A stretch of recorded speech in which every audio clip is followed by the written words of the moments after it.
Olá, pessoal, boa noite. A gente está só aguardando a Isabela iniciar.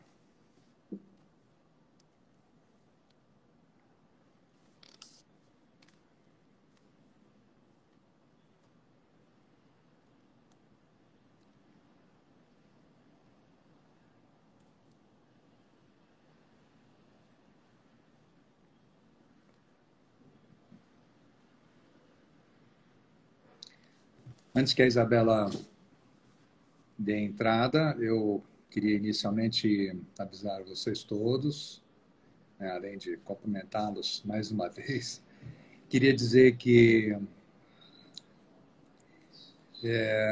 nós estamos refazendo essa live, que foi feita já há 2 dias atrás, e que, por motivos técnicos, acabou não conseguindo ficar gravada.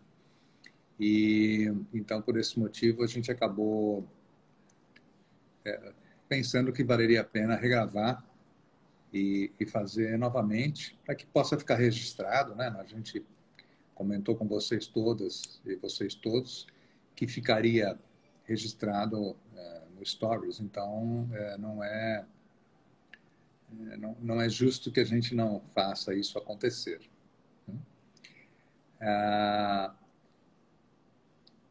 Enquanto a gente aguarda a Isabela, eu vou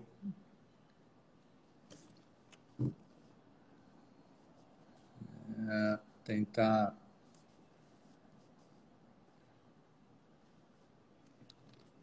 Acho que a Isabela está tentando enviar a solicitação, mas não chegou.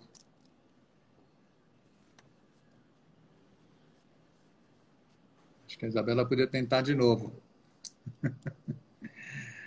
Mais uma vez.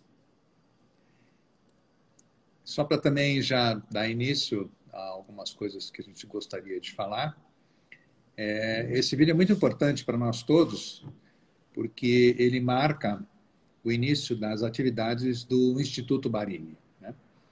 A Clínica Barini agora faz parte de um instituto chamado Instituto Barini, que é uma associação de parceiros, né, da área da saúde, e todos profissionais de altíssima qualidade, graças a Deus, né? É muita felicidade minha poder contar com a participação de pessoas que vão estar envolvidas. Eu vou depois enumerar cada uma delas e poder dizer para vocês o quanto a gente fica contente, né, de poder estar junto aqui, dividindo o nosso conhecimento, a nossa convivência, né, para poder participar e, de uma certa maneira, divulgar o nosso trabalho e oferecer o que há de melhor. Olha aí, Isabela, chegou. Aí, agora deu certo. Agora deu certo. Muito bom. Eu estava dando a introdução aqui para o que é o Eu estava Instituto. acompanhando. Então, tá bom. E eu já vi que algumas pessoas já estão presentes, já vi que o Marcelo já está por aí, a Lisa, né? E eu estava contando, então, que essa nova parceria que começou agora nesse princípio do ano, conta com vários profissionais de saúde. Eu vou enumerar cada um deles para que vocês todos conheçam.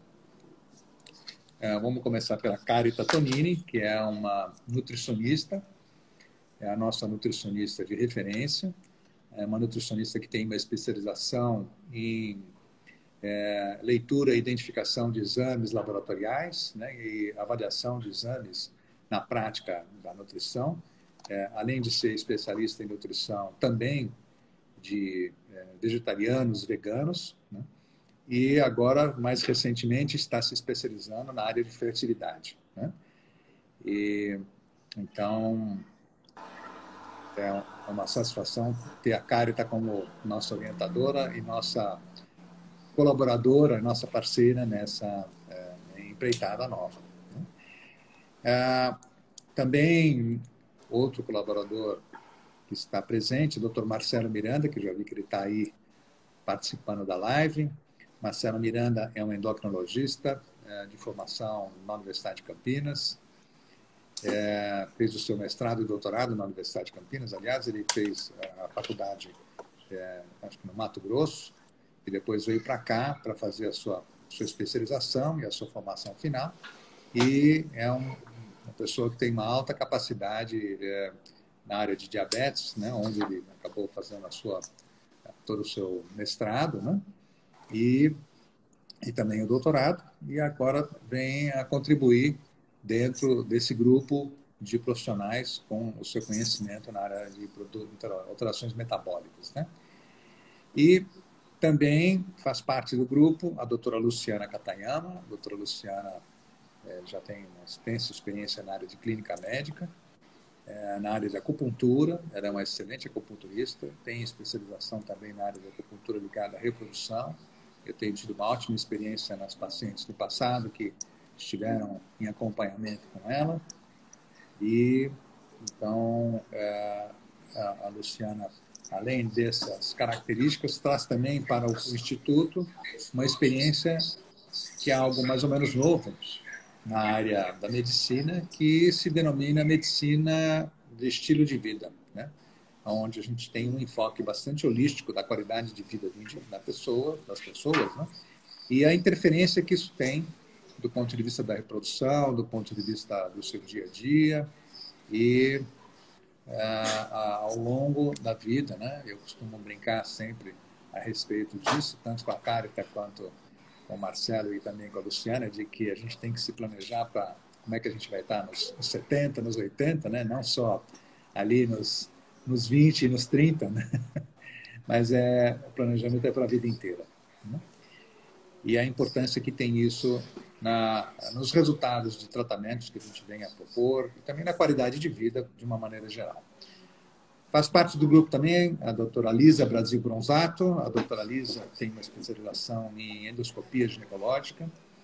Já temos longo tempo de parceria no atendimento de pacientes e é uma pessoa extremamente dedicada e solícita e muito competente naquilo que ela faz.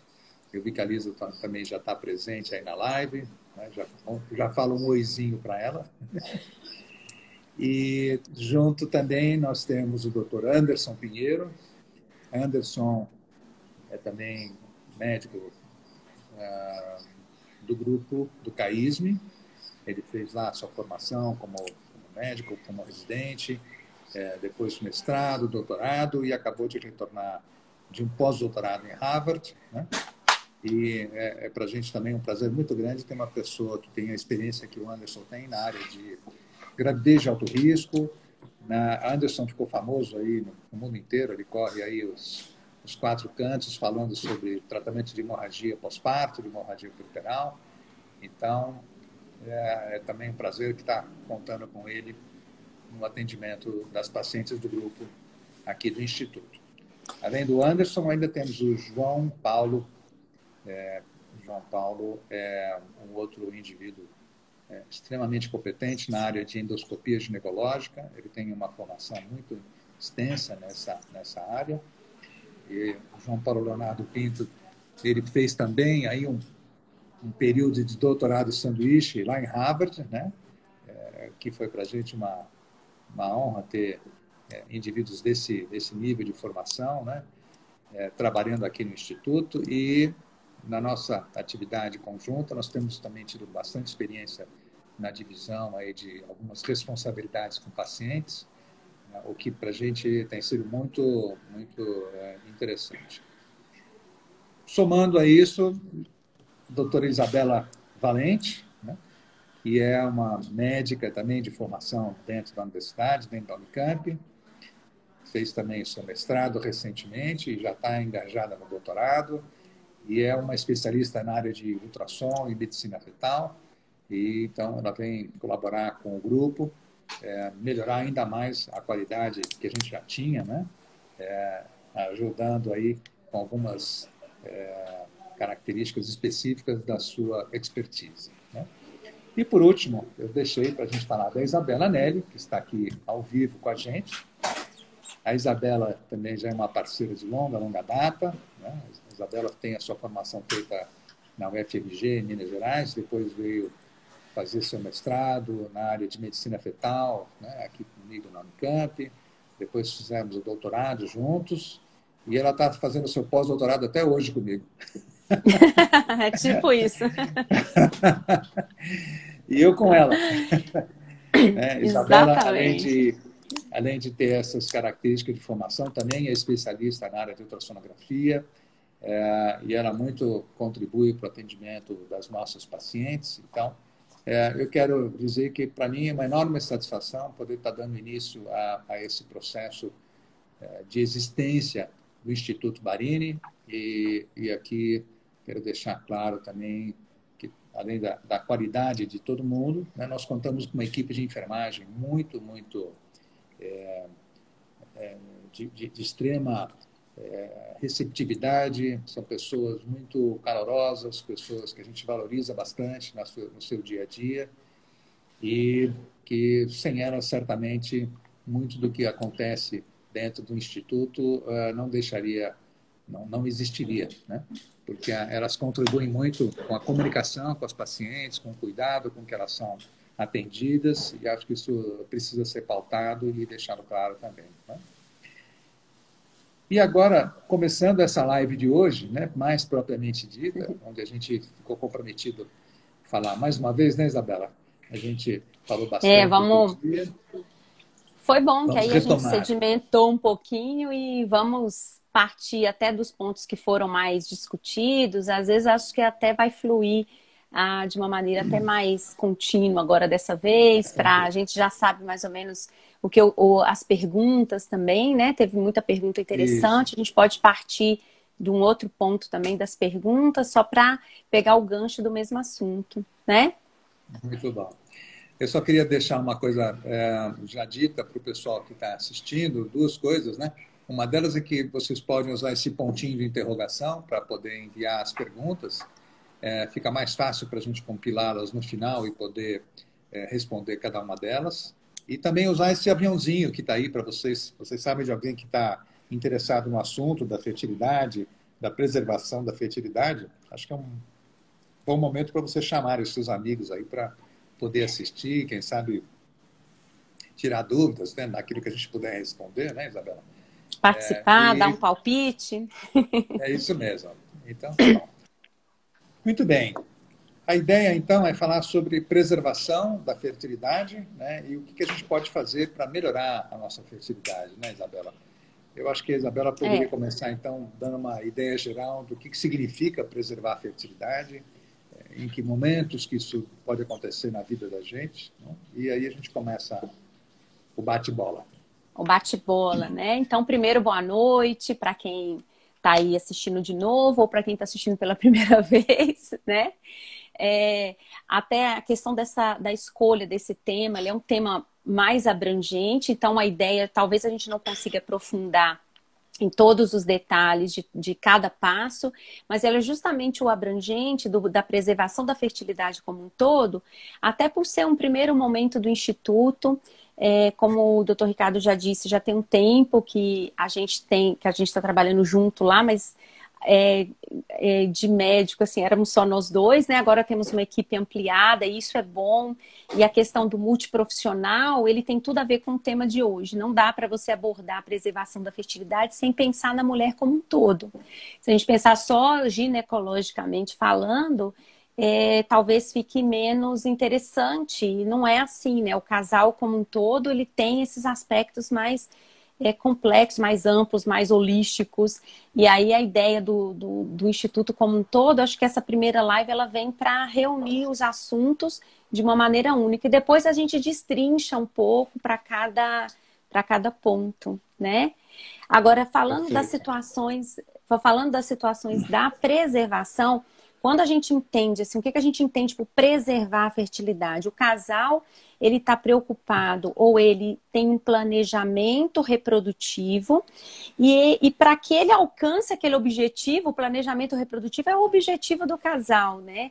Ele precisa pensar no presente, num futuro mais próximo e num futuro a longo prazo. É como se fosse um investimento aí dos nossos investimento financeiro mesmo. Dá para você pensar só no agora. Então, a ideia, quando a gente fala de preservação da fertilidade, então a gente está pensando no presente, num futuro próximo, num futuro a longo prazo. Acho que isso fica mais fácil para a gente conseguir começar a nossa discussão. Então, do ponto de vista de curto prazo, seriam as coisas mais urgentes. Né? Então, por exemplo, um casal que se vê frente a um diagnóstico oncológico, um câncer, que vai necessitar um tratamento mais invasivo, esse casal tem que pensar na preservação da fertilidade, né? Tanto do homem quanto da mulher, dentro dos prazos permitidos pelo tratamento oncológico, da urgência do caso, vale essa discussão. Né? A gente, geralmente, quando é um câncer ginecológico e é o ginecologista que atende, o ginecologista fica um pouco mais atentado a essa situação, mas a gente tem que lembrar que os outros cânceres todos, o tratamento passa por uma intervenção ou cirúrgica ou medicamentosa que vai prejudicar a fertilidade. Seria muito interessante que os casais começassem a eles próprios se perguntar para o médico ou a equipe que está fazendo o tratamento, e aí? Quais os danos a longo prazo para o nosso futuro reprodutivo? Acho que esse é um primeiro ponto, que seria a curto prazo, né? O meu investimento a curto prazo. O que eu quero para mim agora, nesse momento. Uhum. Perfeito. Então, são vários tratamentos, tanto a quimioterapia quanto a radioterapia interferem muito de uma maneira bem importante e às vezes irreversível, né? Quando o mecanismo molecular, vamos assim dizer, não está totalmente esclarecido, mas passa um pouco pela lesão do DNA dos gametas, tanto dos óvulos quanto dos espermatozoides, no caso do tratamento masculino, e também passa pela a aceleração da apoptose, né? Que é aquela morte celular programada. Então, para a mulher, isso é mais complicado, como a mulher já nasce com todos os óvulos prontos, se eu tiver uma situação onde acelera o processo de morte celular, vai ser prejudicado. Então, essa eu acho que é o curto prazo. O curto prazo é um casal que vai fazer um tratamento de câncer, ou até mesmo um transplante de medula óssea, por exemplo, que usam medicamentos também que prejudicam usam um tipo de quimioterapia necessária para o tratamento, isso tudo precisa ser discutido. Ou o caso cirúrgico, né? Os casos cirúrgicos onde você vai fazer uma retirada dos órgãos, que sejam o ovário ou o testículo, ou então os que levam, né, as linhas que ligam as trompas e os ductos deferentes, qualquer cirurgia que interfere com essa localização morfológica e anatômica, também precisa ser discutido com o médico. Então, vamos antenar, eu acho que esse é um primeiro ponto, são situações urgentes. Olha, você vai precisar fazer uma cirurgia e vamos mexer nos seus ovários. Então, a primeira coisa é que os médicos, de uma maneira geral, deveriam se preocupar. De uma maneira geral, hoje em dia tem se preocupado bastante, né? Eu acho que há um tempo atrás isso era mais deixado de lado, agora eles, de uma maneira geral, os colegas têm se preocupado mais com o futuro reprodutivo, mas os casais também é importante que eles entrem nesse assunto que às vezes para alguns médicos não é tão confortável, né? Falar, e aí, a gente não tem filho, ou a gente quer mais, e como a gente pode fazer para preservar, né? Acho que é muito importante essa colocação, porque deve partir tanto do médico quanto daqueles que estão expostos a essa situação. Né? Lembrar que, nossa, eu de repente me deparo com uma necessidade de um tratamento para um câncer, mas não significa que minha vida acabou. Ao contrário, a expectativa é que eu vença o câncer e que eu consiga, né, ser pai, ser mãe e assim por diante. Né? Então, buscar essas alternativas, acho que faz parte das pessoas, né? E também, obviamente, dos colegas que devem estar atentos para sugerir, para oferecer, né?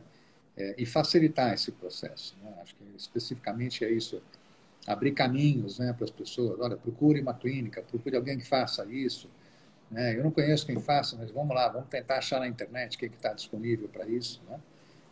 É o acolher da família, né? Que geralmente alguém da família que lembra disso. Acho que quem está vivendo ali, talvez, naquele momento, a questão da sobrevida fale tão alto. E às vezes, geralmente, um parente que se toca disso, né? Fala, ai, mas a minha irmã, como é que a gente vai fazer? Ela é jovem. Geralmente, às vezes, tem uma outra pessoa da família que se toca com isso. Eventualmente, né? Mas acho muito, muito legal você ter colocado dessa forma, né? Agora, As deixando técnicas de são muito lado, boas, né? As técnicas são muito boas, então se você fazendo a preservação dos óvulos ou de embriões depois, para um futuro, depois que tiver todo terminado o tratamento, que tiver sido liberado pelo médico do tratamento oncológico, os resultados são ótimos. E até porque geralmente eu estou falando de mulheres jovens, né? Então, quer dizer, você consegue um estímulo, uma resposta de estímulo muito boa, você consegue ali um pool de óvulos grandes, e isso é muito interessante. Então, acho que esse a curto prazo, no nosso investimento, vamos chamar assim da vida reprodutiva como investimento de vida, né? É um uhum. investimento de vida. A curto prazo, eu falaria isso, que seriam os casos de uma cirurgia imediata ou de um tratamento imediato que sabidamente compromete a sua fertilidade. E acho que é interessante a gente comentar duas coisas importantes. Você falou primeiro da qualidade da recuperação desses gametas no futuro, né? Já faz mais ou menos uns 10 anos que houve uma revolução nessa questão da criopreservação. A criopreservação passou por uma mudança radical no processo de congelamento e descongelamento. Antigamente, eu lembro bem que existiam maneiras de você fazer congelamento em que era todo um, uma sistemática em que você ia abaixando a temperatura de meio em meio grau cada meia hora, tarará, que era para preservar aquela condição, para que depois no descongelamento não houvesse um risco de que o embrião ficasse inviável, né? E isso passou por uma revolução. Acho que foi um pessoal, uns japoneses que conseguiram descrever um processo em que, antes de congelar o embrião, eles fazem um processo de desidratação, vamos, a grosso modo falar assim, né? E dão Uhum. uma murchada no embrião e colocam ele direto no nitrogênio líquido, né? Num meio de conservação super atóxico, né? Uma coisa que mantém o embrião muito bem, e aí ele se descongela rapidamente e em poucas horas ele já volta a ficar mais hidratado, mais cheinho, mais bonitinho. Isso vale para os óvulos também. Antigamente a gente tinha muita preocupação porque a recuperação de óvulos congelados era muito ruim. E hoje a gente já tem taxas assim extremamente aceitáveis, né, que passam dos 85, 90% de sucesso da recuperação. Então, os poucos, né, ou os muitos óvulos que a gente conseguir recuperar, eles vão ter uma condição excepcional de sobrevida e de potencial para uma gravidez. Essa era uma coisa. A outra coisa que eu queria comentar também é que, às vezes, as pessoas são pegas tão de surpresa e os colegas falam, não, você tem que fazer a quimioterapia daqui a 15 dias, sei lá. E aí existe uma forma de indução de ovulação que não precisa que a mulher esteja no período pós-menstrual para iniciar o processo. Hoje em dia também já se faz bastante o uso da fase pós-ovulatória para começar uma indução de ovulação. É chamada indução na segunda fase do ciclo e que tem um ótimo resultado também. Então, enfim, em qualquer momento que a mulher esteja no seu ciclo menstrual, qualquer que seja o ponto da curva, ela vai ter condições de fazer coleta. Né? Para o homem isso não é um problema, porque a questão masculina é muito mais simples, ela não depende de um ciclo, né? Porque o homem Da tem a fase, sua né? O produção. homem não é cíclico. O homem é meio monótono, eu costumo dizer. É monótono, é monótono. Mas a ideia de que às vezes, algumas vezes, você se deixava de preservar a fertilidade porque tinha que esperar o próximo ciclo, né? Para fazer toda a indução, Exatamente. para quem está acompanhando a gente, você precisa começar a indução no início do ciclo. Então, você tem que esperar. Se a mulher acabou de menstruar, fez o diagnóstico e é uma coisa mais urgente, você teria que esperar o próximo ciclo, ela menstruar, para você começar. E aí o que o doutor Ricardo está falando é que hoje em dia tem as técnicas que não precisam mais esperar o próximo ciclo. A gente pode fazer no ciclo agora. Então você já ganha tempo principalmente para os casos mais complicados, né? Uma outra coisa Exatamente. também que era um problema antigamente, que agora os estudos eles estão buscando, é a questão e os pacientes, as mulheres que ainda pré-púberes, né? Que ainda não têm o eixo maduro, que ainda você não consegue induzir a ovulação. E aí a questão do congelamento do tecido ovariano ou do ovário como um todo está aí já experimental, mas se Deus quiser, a curto prazo já vai sair do experimental e vamos para o clínico para a gente poder atuar também nesse grupo de pacientes que a gente não conseguiria resgatar por falta de condições de indução, e agora com essas novas técnicas talvez isso seja possível, vai ser muito bom, né?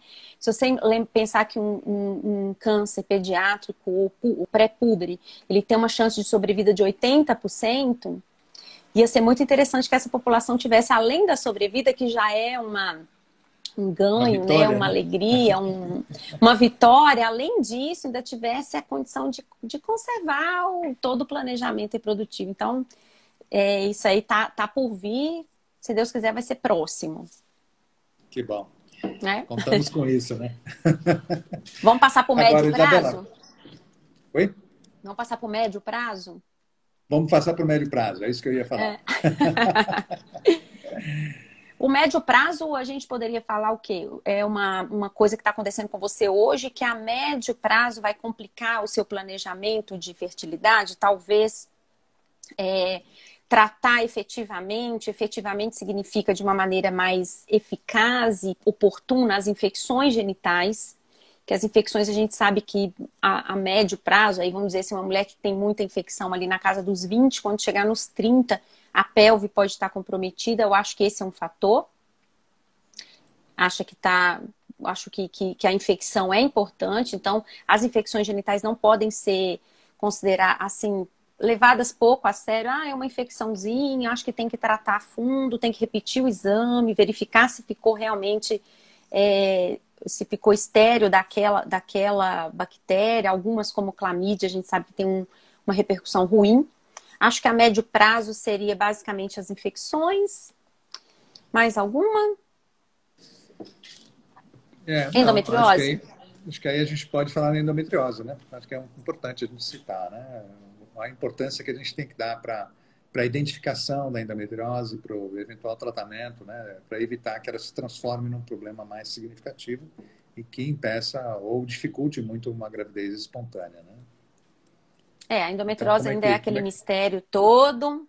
Nós temos aí o nosso especialista de endometriose no grupo, depois ele pode aprofundar mais no assunto, mas de uma maneira geral, a endometriose ela vai cronicamente, de alguma maneira, até não totalmente esclarecida do ponto de vista científico, ele vai complicar a questão da fertilidade.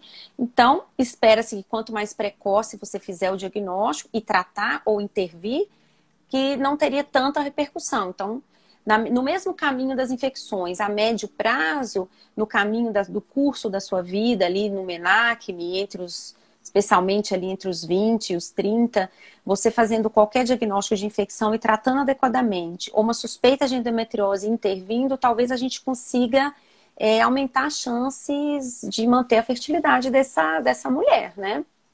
Perfeito. Acho que é isso aí mesmo. Pensar em preservar as trompas, pensar em preservar os ovários, né?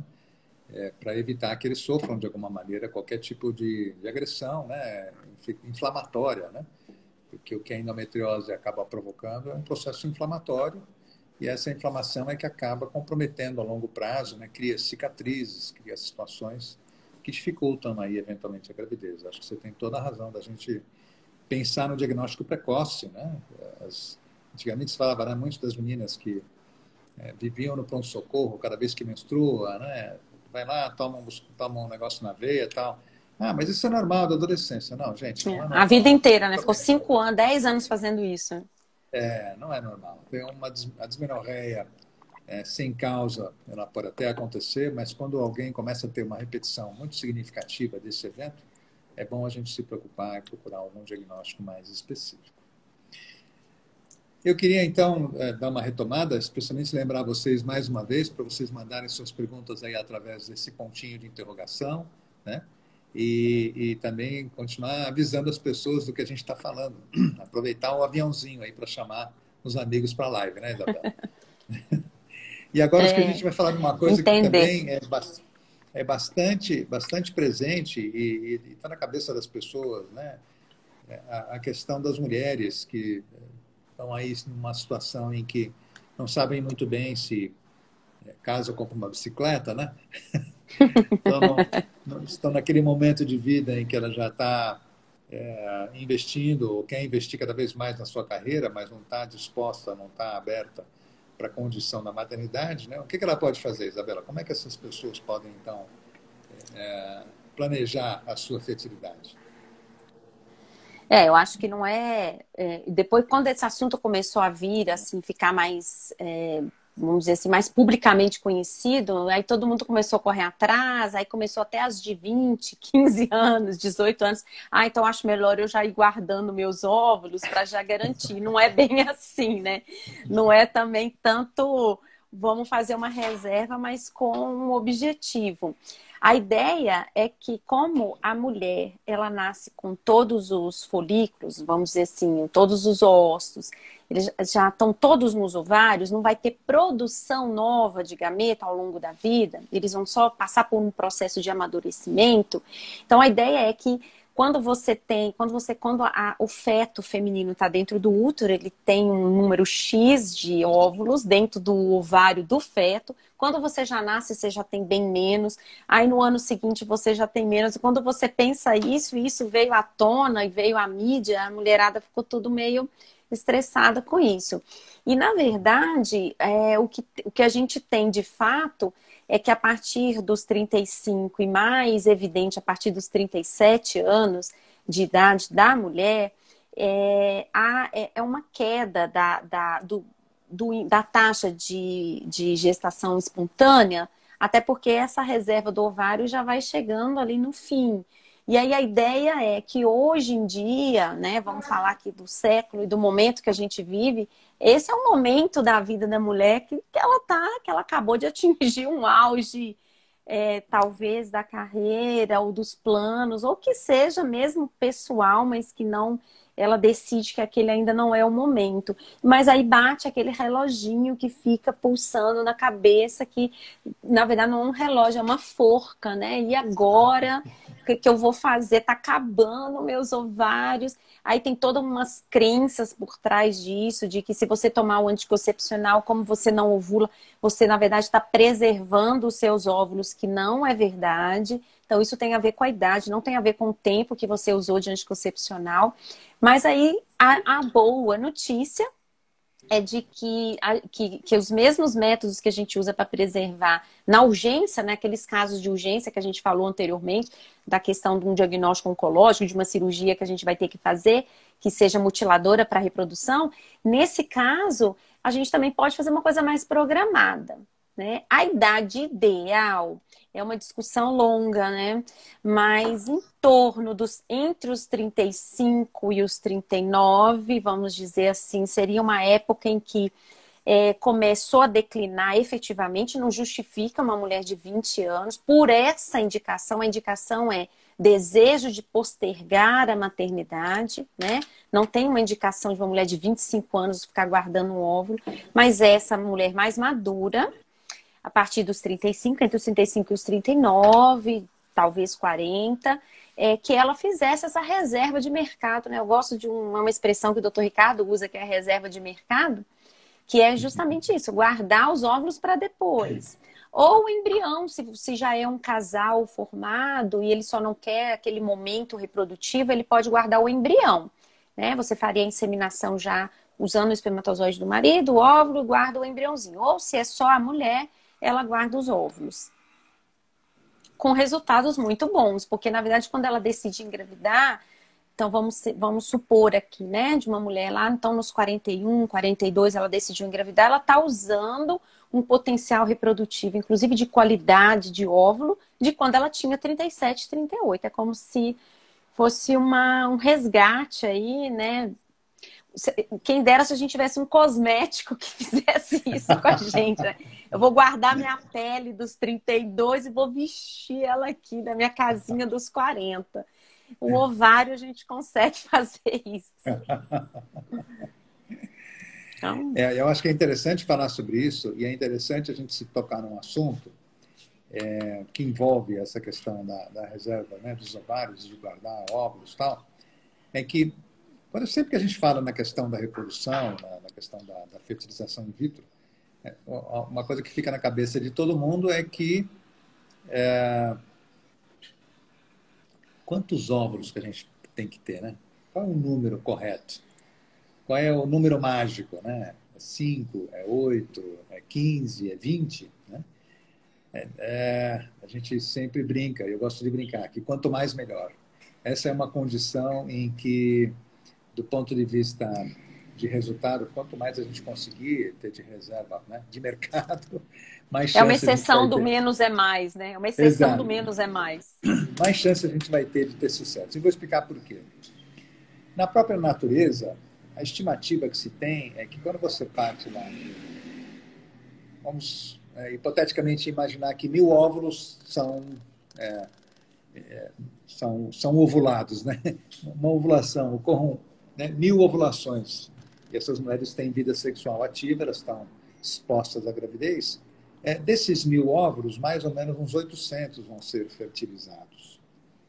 E desses 800 que vão ser fertilizados, a enorme maioria não vai nem dar nenhum sinal de que houve gravidez, apesar de ter acontecido a fertilização. Então, a estimativa é que, no máximo, uns 300, 350 de todos esses, né, cheguem a dar sinal de que houve gravidez. E que, mesmo assim, ainda tem uma taxa aí de uns 10 a 20% de gestações que, logo no começo, no máximo nos primeiros meses, acabam se interrompendo por questões específicas da gravidez. E, no fim das contas, daqueles 1000 que a gente tinha, nós vamos ter, no máximo, aí umas 300, 320 gestações reais que chegam até o fim, né, que vão gerar indivíduos propriamente ditos. Então, o que acontece? Quando você está pensando num procedimento de fertilização, você tem que levar em conta que o que acontece na natureza vai acontecer no laboratório, né? Então, vamos fazer uma conta rápida. A mulher tem lá 10 óvulos que ela conseguiu produzir. Destes 10, os 10 não vão responder à fertilização. Mais ou menos uns 8 vão responder ao processo da fertilização. Só que desses 8, mais ou menos 4 ou 5 vão ser embriões que não vão ter a mínima chance de gerar gestações de verdade. Então, a gente já vai acabar com 3 embriões aí que têm potencial para engravidar. Bons. Né? Então, é isso que a gente tem que pensar. Então, quando a paciente pensa, bom, quando que eu devo fazer a minha preservação da fertilidade? Tem que se pensar que quanto mais perto dos 40 você tiver, esses óvulos todos que você vai produzir tem mais chance de ter problemas do que se você preservar um pouco antes. Então, o ideal é que você preserve antes de chegar nessa faixa tão limite, né? Porque isso vai te dar uma garantia maior do que você vai ter mais chance de ter embrião viável no fim das contas, né? E é por isso que a gente fala sobre isso todos os dias quando fala sobre os casais, sobre os processos de fertilização. Mas por que você precisa ter? Por que a gente busca tanto folículo, né? Porque a gente não precisa só de um, né? A gente Eles perguntam, às vezes, falam, não basta só de um. E às vezes a gente até fica no meio de um processo em que você está lá numa estimulação, a paciente tem um óvulo, você fala, olha, eu acho que não vale a pena você falar, não, mas eu quero, porque eu só tenho um, mas eu quero tentar. Quero esse. Bem, eu até hoje não vi nenhuma vez dar certo. Mas a gente vai em frente, às vezes, né, por insistência até dos casais, porque a estatística é muito baixa, né? Então, eu queria falar um pouco sobre isso, sobre a importância que tem, né? Então, lembrar que, às vezes, para preservar a fertilidade, você pode até passar por mais do que um processo de estimulação. Então, você guarda uma primeira fase e aí faz de novo um outro estímulo para guardar uma outra, a gente chama isso de uma corte, né? De um determinado número de óvulos, né? Que você... Um pool, né? Então, você deve realmente fazer uma poupança, assim, quanto mais recheada... Que vale a pena. Mais chance você vai ter de poder usufruir dela no futuro, né? Mas era isso que eu queria falar também. E não deixar, então, a ideia é que foi até uma pergunta que a gente fez na terça-feira, né, na live, que alguém perguntou, mas por que é ruim? Quanto mais para frente é pior deixar para congelar, que seja mais próximo? Por exemplo, por que perguntaram da data limite, né, se tinha uma idade limite para a gente fazer essa reserva? Na verdade, não tem uma idade limite nem na lei, nem muito menos clínica. É que a gente sabe que quanto mais cedo, melhor dentro desse prazo, porque aí depois... Também você vai começar a fazer sua reserva com 42, porque você vai engravidar o quê? Com os 47? a ideia de fazer a reserva é você ter um tempo, né? Então, aí já começam a entrar outros fatores juntos.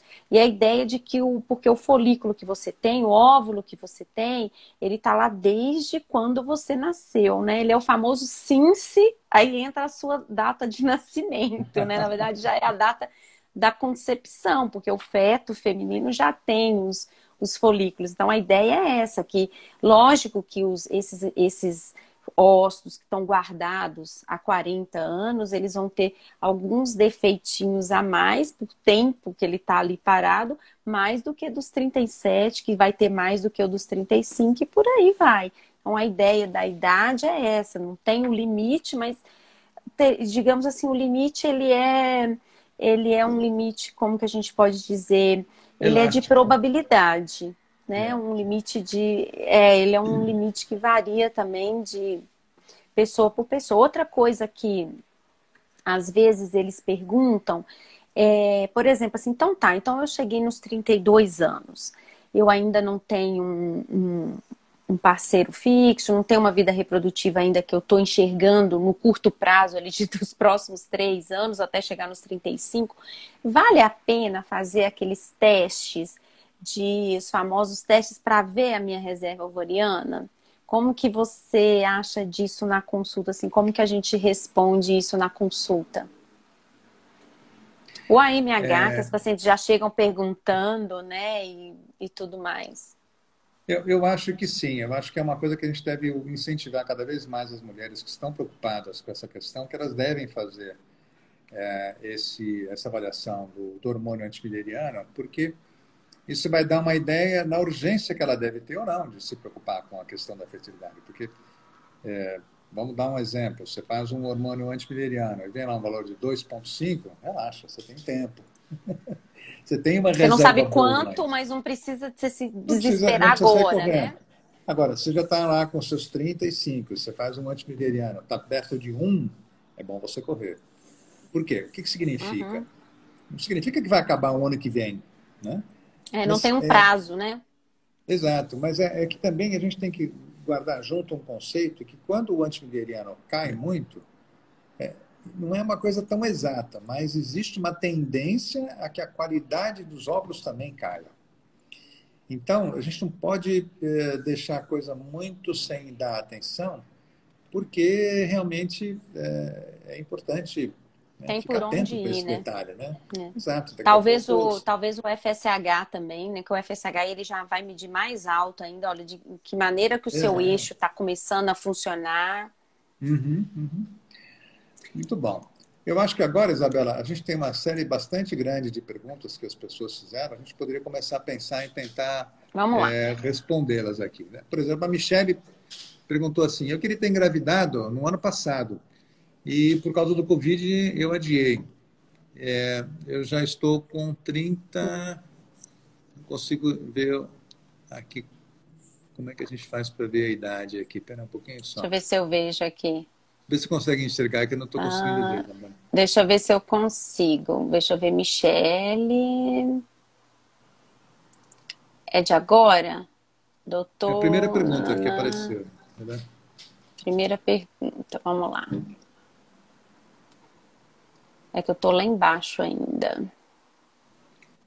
Então, quando a gente aqui clica ali quando você clica naquela interrogação, Isabela, que aparece.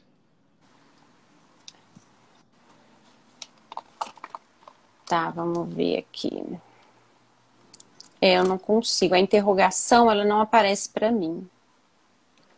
Tá. Então, acho que talvez seja só para mim que aparece. A Michelle está perguntando, eu estou acreditando que ela deve ter perto dos 35 anos, então acho que a gente poderia partir desse princípio, né? Imaginando que ela tem 35, ela não engravidou ano passado e por causa do Covid ela adiou, né? O que ela pode fazer para melhorar essa questão, né? Acho que a gente pode falar um pouco aí até sobre o que é importante a gente ter do ponto de vista de vida, estilo de vida para melhorar a fertilidade, né, Isabel? Isso, aí eu acho que aí entra vamos dizer assim, na história final, que a gente já falou de quem tinha uma urgência em preservar, em quem quer fazer uma reserva a médio prazo, e agora de quem, na verdade, está com um pensamento, o que eu posso fazer no momento, não tem um problema de fertilidade em si, mas o que você pode fazer para melhorar no momento a fertilidade, né? A questão do Covid realmente, como não... Os estudos ainda eram muito poucos em relação às gestantes. Muitos casais ficaram temerosos, principalmente no início da pandemia, e adiaram. Acho que isso é justificável, é um medo que ninguém sabia o que ia acontecer com as gestantes, né? E aí agora, mas eu acho que você já está nessa casinha aí dos 35, entre os 35 e os 38, já existe um certo conforto em você, agora em vista da pandemia, as gestantes, elas se mostraram que elas têm o mesmo risco de desenvolver uma doença grave do que as não gestantes, então não entra nem no grupo de risco nem da vacina, né, por causa dessa questão. Então eu acho que dá para esse ano já ter um pouquinho mais de tranquilidade em relação especificamente ao Covid, que eu tô falando. Agora, em relação à fertilidade, aí serve para todos os casais. Não existe uma receitinha de bolo, senão a gente ia ficar bem famoso, né, Ricardo? Se a gente tivesse uma receitinha de bolo, assim, para engravidar, faça isso. Mas, na verdade, a gente sabe que todo o aparato do estilo de vida é um dos principais fatores da fertilidade atual. A fertilidade vem caindo ao longo dos anos, isso é fato, isso está em todas as publicações científicas.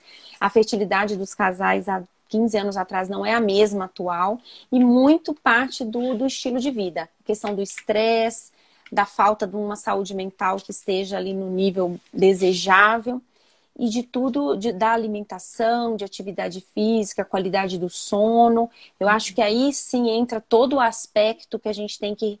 Não adianta querer, para você ter ali todo o funcionamento do sistema reprodutivo, tem que estar tudo ok na mente, no corpo, e isso é sim importante. Parece que é balela, né? Ai, todo médico fala isso, preciso emagrecer, alimentar bem e dormir, mas não é isso. Na reprodução isso é bem marcante. A gente vê casais que mudam o estilo de vida e conseguem mudar todo o histórico aí da fertilidade. Isso é muito importante, né? Acho que também isso vale a pena ser enfatizado, porque é verdade do ponto de vista da mulher e da verdade do ponto de vista do homem também, né? Isso. Então, Nós não estamos, nós estamos esquecendo dos homens, né? É verdade.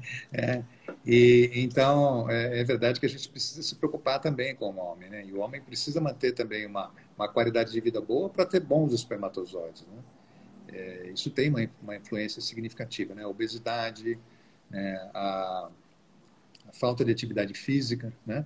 O sedentarismo, o uso excessivo de álcool. Às vezes eu me surpreendo que alguns homens vão no consultório e falam assim: ah, mas eu bebo pouco. Bom, pouco, quanto que você bebe? Não, só 5 latinhas de cerveja por dia, meu filho, isso não é pouco. Para o objetivo que você quer, para esse objetivo que a gente está no tendo, momento, não é talvez a gente tenha que mexer um pouco. E às vezes eu falo, ou então o cara que fala assim, não, mas eu só bebo no fim de semana. Mas quanto você bebe? Não, eu bebo um engradado de cerveja. Isso é um excesso, é um absurdo, né? Porque por mais que você beba lentamente ao longo, sei lá, de um dia inteiro, de um churrasco, de uma festa, uma confraternização, isso promove uma agressão, né, significativa. O álcool tem um efeito tóxico, né? Então não dá para a gente deixar isso de lado, né?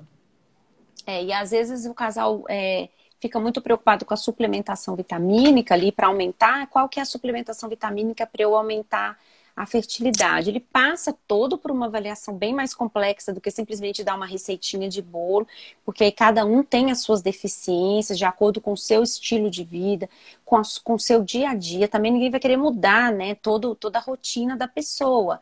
Estou falando de pessoas já com uma rotina estabilizada, mas algumas modificações vão ter que fazer. Eu falo que para a gente conseguir algumas vitórias na vida, a gente teve que fazer concessões. Se você parar para pensar, as maiores vitórias vieram de concessões maiores.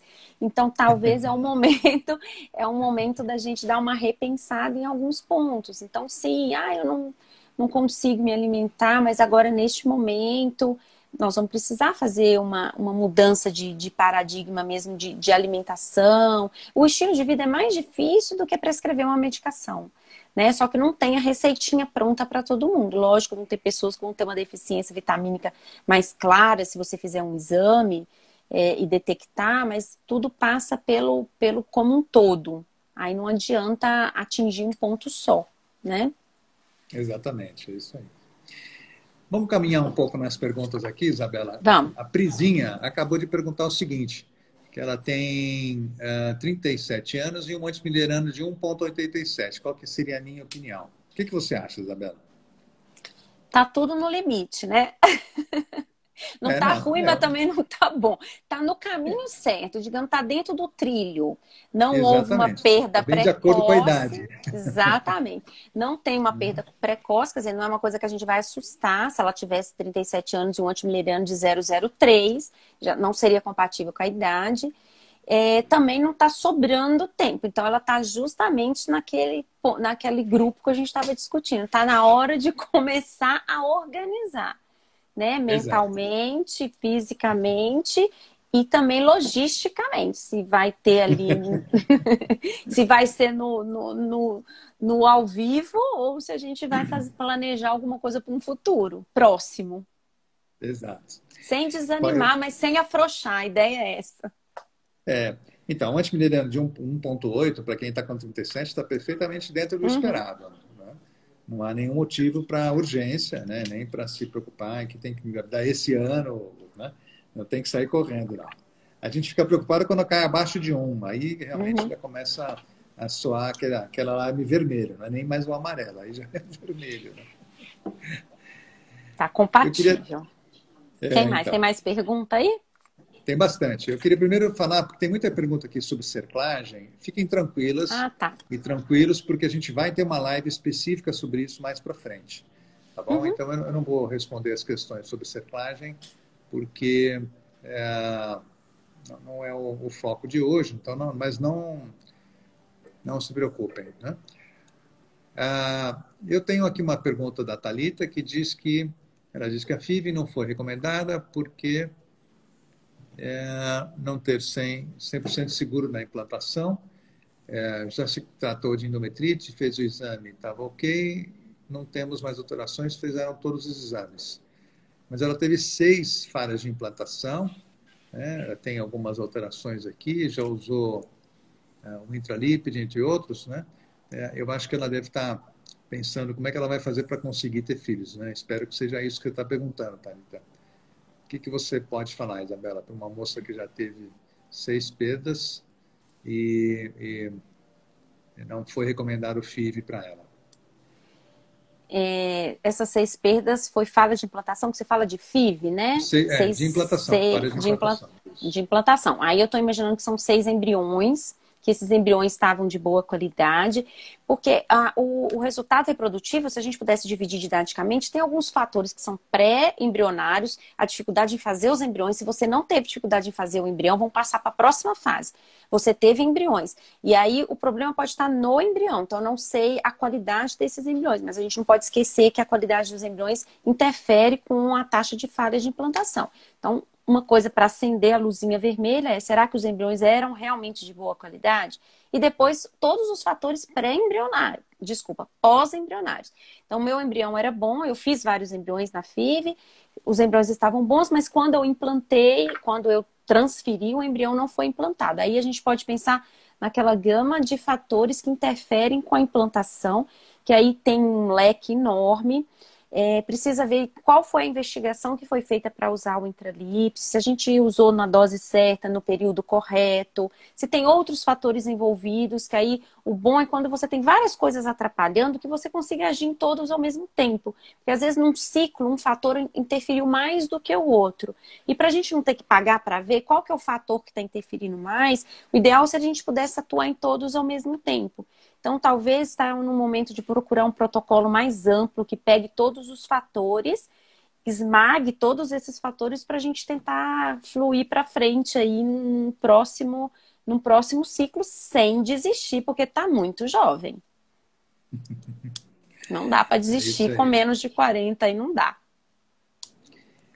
Então, a Camila está me mandando uma pergunta aqui, quero perguntar, o que você acha da fertilização artificial com uma perda gestacional com 36 e trombofilia? Será que eu estou entendendo que ela saber o que a gente acha da indicação da fertilização para quem já teve uma perda gestacional com 36 anos, é isso? Talvez. Se a causa do óbito foi a trombofilia, não é indicação de fazer FIV para isso, né? Uhum. Mas se está com indicação de FIV por um outro motivo e você já sabe que você tem a trombofilia, o protocolo da FIV tem que incluir toda a profilaxia de trombofilia, que aí a gente tem uma gama de intervenções que a gente pode fazer, não tem nenhum problema. A trombofilia não vai interferir com o processo da fertilização, da nidação, né, do embrião implantar, sim. Então, por isso que precisa tão precocemente introduzir as medicações, mas do óbito fetal em si, não. Foi isso que você entendeu também, doutor Ricardo, de ser Foi. isso, né? Uhum. É isso aí. É isso que eu achei que era o que estava sendo dito, né? Deixa eu ver agora. Vamos voltar nas perguntas aqui. Volte a falar que tem bastante gente interessada na Na incompetência cerclagem. cervical, na Precisamos marcar cerclagem. uma live urgente das cerclagens. A gente vai fazer, não se preocupe. Aqui a Dani está perguntando o que leva à falha da implantação, né? Quais seriam as causas da falha da implantação? O que a gente pode falar um pouco disso, Isabela? Então, para começar, assim, o diagnóstico de falha de implantação, existe uma certa controvérsia, mas vamos considerar que sim, tem uma falha de implantação já diagnosticada, você transferiu embriões bons, então eu volto lá naquela questão do pré-embrionário e do embrionário, o embrião estava bom, transferiu e não nidou. Aí temos um leque de questões. Questões basicamente, que a gente está com pouco tempo, eu vou tentar dar uma resumida. Basicamente, questões endometriais em si, morfológicas, as trombofilias vão agir nessa fase inicial também, que pode dificultar o processo do trofoblasto, que é a placenta inicial, ali na nidação. E também fatores imunológicos, às vezes fatores morfológicos do útero, um útero com um septo ou com uma malformação pode dificultar a implantação. A questão do ambiente hormonal não está preparado para uma gestação inicial, uma gestação que tá incipiente, que está começando ali. Então, todo um preparo para que o ambiente receba o embrião tem que ter um endométrio muito bom. O endométrio é o tapete, ali é o solo onde a semente vai cair. O endométrio tem que estar perfeito do ponto de vista morfológico, do ponto de vista vascular, do ponto de vista hormonal, do ponto de vista imunológico. Então, são várias causas para a gente pesquisar. Essas talvez sejam as principais. E óbvio que estou considerando que o embrião está normal, né? Mas falhas de implantação, a gente não pode esquecer que tem os embriões com malformações. Esses embriões geneticamente alterados também não vão implantar. É isso aí. Deixa eu ver se tem mais alguma pergunta nova. Vamos lá. Eu acho que a gente agora poderia pensar um pouco já nos finalmente. Acho que só temos 2 minutos, eu acho. Temos 2 minutos. Eu quero agradecer a Isabela pela participação, por esse bate-papo tão tranquilo e tão fluente, né? Como parece que, né? Mais uma vez, parece que a gente está conversando no consultório, né, Isabela? Batendo, discutindo um caso. Trocando figurinhas sobre os casos, sobre o que fazer, né? Mas o que essa paciente nós vamos resolver, como é que a gente vai fazer esse processo e assim por diante. Quero agradecer aos colegas todos aí, os parceiros que estão acompanhando a live, né? Lembrar vocês que na terça-feira próxima nós vamos ter mais uma live do Instituto. Nós vamos começar a falar bastante a respeito dos exames do primeiro trimestre de gravidez, né? O que a gente pode fazer para identificar situações de risco para o bebê, né? As questões que vão envolver diagnósticos de alterações genéticas, situações de risco para pré-eclâmpsia. Já no começo da gravidez, a gente vai começar a prever coisas que poderiam acontecer lá na frente, né? Lá no finalzinho da gestação. Então, acho que é muito legal. A Isabela Valente que vai dividir comigo a próxima live. E nós vamos ter aí semanalmente a apresentação de um outro tema, todos eles envolvendo os parceiros do grupo, e eu prometo a vocês que logo, logo a gente vai agendar uma live sobre a cerclagem. Eu e a Isabela vamos falar da nossa experiência de mais de 200, né? E algumas cirurgias que a gente tem feitas por aí, né? Na cerclagem abdominal, na cerclagem definitiva, né? E assim por diante.